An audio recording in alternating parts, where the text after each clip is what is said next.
Bienvenue à ce nouvel épisode de Serial, un serial pour ce mois d'octobre 2024. Donc comme chaque mois, je vais m'intéresser à vous présenter des photos soit prises, soit éditées le mois précédent, en novembre. Et je vais le faire en deux parties encore ce mois-ci, vu la demande populaire, voir si on continue comme ça. Mais première partie, donc, on va commencer directement avec du film sur un appareil photo demi-format, donc du 18-24 mm, du film 135, avec le Olympus Pen FT, donc un appareil photo qui avait été produit de 66 à 72. Et là, avec un objectif très particulier que j'étais en train de tester. C'est un appareil que je teste depuis très longtemps, depuis plusieurs années d'ailleurs. Et là, c'est avec un objectif, le 42 mm Zuiko Auto S, une optique à f1.2 d'ouverture, un équivalent 60 mm, et avec un film expiré. Alors, je ne sais pas en quelle année ce film a expiré, probablement en 2005-2007. C'est un film, donc un film démarqué, 200 ISO. Et voilà les quelques clichés que j'ai eu avec. Donc, les premiers clichés, on voit vraiment avec cette optique. Bon, déjà, il y a un grain qui est assez marqué. Moi, je suis assez fan, surtout sur une surface limitée comme ce demi-format. Il faut toujours y penser. On perd en résolution par rapport au piqué, au grain. Mais on voit que cette optique a pas mal de distorsions chromatiques, un peu flou dans les bords, sur l'image de gauche, mais vraiment un côté très poétique au rendu. Sur ces deux images suivantes, on voit aussi les caractéristiques en fait, optiques, où quand les rayons du soleil, la lumière rentre, s'empare soleil de manière assez particulière, comme cette maison en bord de mer près de Reykjavik, comme les deux images d'avant. Ces effets en fait de réflexion interne à la construction optique. Mais aussi une optique où on peut vraiment s'approcher pas mal. Je ne sais plus exactement quelle est la distance, vous retrouvez ça en ligne ou sur ma revue que je ferai bientôt sur cet objectif.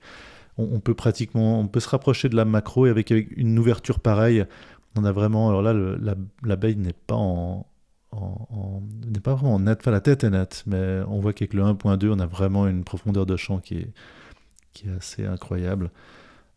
Et avec ce rendu très doux, très spécial de cette optique. Voilà, encore deux autres images.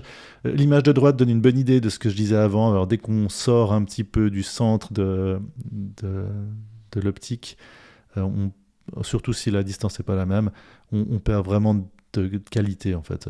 C'est simple. Mais par contre, c'est vraiment un caractère qui est très spécial. Que j'aime pas mal pour le style de photographie que je fais. Je vais clairement utiliser cette optique pour d'autres choses. Je n'ai pas fait de portrait cette fois-ci, mais peut-être pour la revue. Et à gauche, là, toujours la même chose. On voit aussi sur cette image cet effet de bokeh tournant en périphérie sur les plantes en arrière-fond, surtout en haut. Mais vraiment avec ce rendu très doux, avec malgré tout un beau piqué. Donc ça, ce sont des images dans la périphérie de Reykjavik, fin de l'été, début de l'automne, avec les couleurs.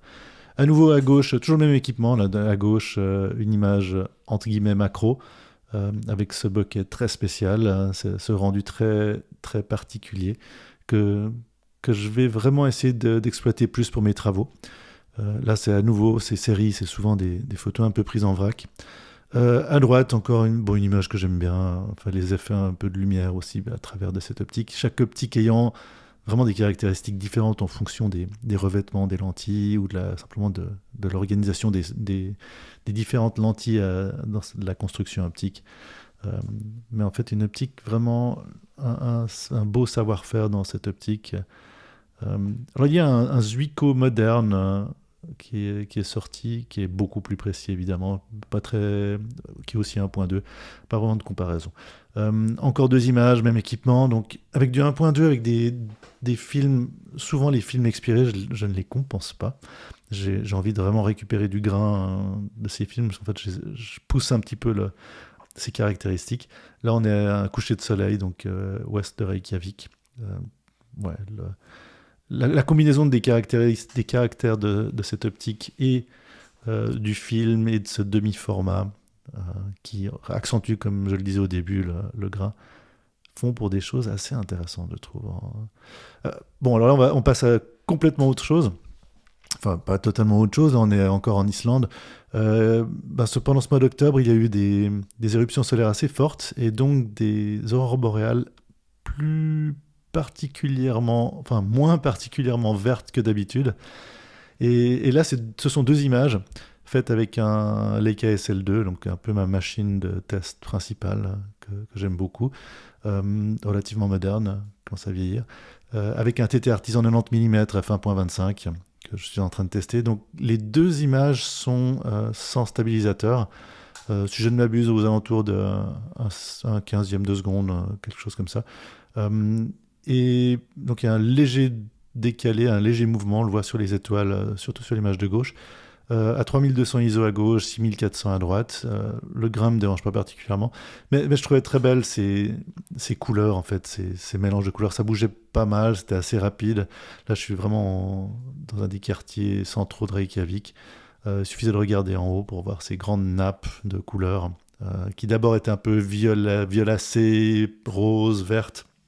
Je modifie très très peu, sinon pas du tout. Là, je crois pas que j'ai vraiment modifié grand-chose sur ces images. J'essaie vraiment de restituer la réalité sans que ça soit trop flatteur, que ça soit vraiment comme je le voyais. Donc voilà, à gauche, c'était vraiment comme ça. Il y a eu des moments même un peu plus exceptionnellement impressionnants, mais je n'avais pas d'image suffisamment nette. Et à droite, là, ça s'est un peu dissous dans un orangé rouge global, qui était vraiment assez exceptionnel. Et ouais, j'aime bien ces deux images parce qu'on a tellement l'habitude de voir ces images d'aurore boréale où le photographe accentue l'impression, le dynamisme, le contraste, les couleurs. Là, c'était vraiment comme ça. Je modifie très peu, on le voit un peu avec le grain. Passons à autre chose complètement. Donc on revient du film. Là, c'est avec un Leica M5. Donc toujours ces boîtiers de M5. Si vous me suivez depuis des années, j'aime beaucoup le M5, ce côté un peu industriel de ce boîtier qui est très différent à mon avis des autres Leica M film. Là avec un Summarit 50 mm f1.5 de 1949, aussi une optique dont je vais faire une vidéo au final, ça fait des années que je l'utilise. Donc là, c'est pas le Summarit M de 2007, qui est une optique que j'adore, mais c'est le Summarit, l'original, le 50 mm f1.5. Si je ne m'abuse, qu'il y avait une construction optique qui venait d'une entreprise anglaise. Et là, c'était vraiment... Là, j'ai oublié quel film j'ai mis dedans. Faut que je vérifie. Mais je vais regarder pendant qu'on en parle. Donc, ces films qu'on met dans nos appareils photo argentiques, ce que j'aime bien, c'est des fois les oublier, ça j'en ai déjà parlé. Là, c'était le cas. Donc, l'image de gauche, c'est une image que j'ai faite probablement l'année passée lors d'un shooting. C'est un peu des photos en périphérie du shooting. À droite, c'était plus récent. Mais c'est toujours intéressant, je trouve, d'avoir ce décalage dans le temps entre deux photos prises avec un même appareil. Voilà, c'est pour ça que je ne me rappelais pas, du néoclassique EZ400, donc du 400 ISO. Un film un peu différent, donc le néoclassique, new classique, pardon. Mais un rendu vraiment très précis que j'aime beaucoup, assez doux, un peu à l'ancienne. Voilà encore deux autres images. Donc on passe d'un shooting qui était ce que je disais avant, c'est la première image à gauche, c'était dans le Jura suisse. Ici à gauche, c'est en début d'année à Reykjavik, avec une neige de début d'année tout simplement. Ou à droite, là je ne sais plus exactement quand, mais ça doit être début de l'été, au nord-ouest de l'Islande. Je pense que c'est sticky sur le mur en reconnaissant l'image. Donc ça c'est vraiment un film qui traînait dans ce boîtier de Leica M5, avec ce rendu doux de cette optique. Et là, alors là, donc toujours la même optique, toujours le même équipement, toujours le même film évidemment. Simplement là des terres volcaniques d'Islande du sud-ouest. Voilà ce que ça donne quand il y a des hauts contrastes sur ce genre d'optique avec des revêtements optiques qui sont un peu plus anciens, on a ce côté un peu brillant, ce côté diffus de la lumière, mais qui restitue, je trouve, bien le côté, pour le coup, très lunaire, martien de l'Islande. À droite aussi, on voit avec cette petite maison tout au fond, là, derrière ces champs de lave. C'était une photo, là, je crois que c'est vraiment à nord-ouest de Reykjavik. Voilà. Voilà, toujours encore une autre photo de ces lacs du sud-ouest de l'Islande, dans ces régions volcaniques thermiques, pas très loin des dernières éruptions. avec ces routes qui sont absolument phénoménales si vous venez. Là, c'est un petit peu en dehors de la route circulaire que les touristes prennent. Il y a beaucoup d'endroits que je vais pas forcément rentrer dans, enfin, je vais pas forcément rentrer dans le détail, mais l'Islande, c'est pas seulement le Ring Road, cette route circulaire. Il y a tellement d'autres choses à voir. C'est surtout les autres choses, à mon avis. Euh, Ici, toujours même équipement, donc une photo prise de Reykjavik depuis l'île de Vidé, qui en ce moment il y a une sorte de spot d'œuvre d'art faite par Yoko Ono pour la paix et aussi en l'honneur de, de son ex-compagnon. Enfin bon, voilà, la vue de la ville de Reykjavik depuis cette île. Une photo pas très intéressante en soi, mais je sais pas, je trouvais qu'elle avait quand même un certain intérêt. Elle donne une idée aussi de cette ville de Reykjavik qui est plus étendue qu'on ne croit.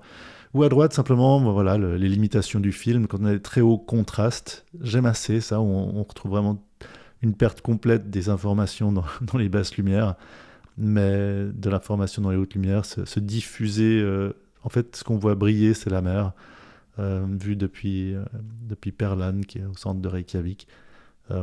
Ouais, vraiment l'effet du film avec cette optique. Un effet que j'aime beaucoup.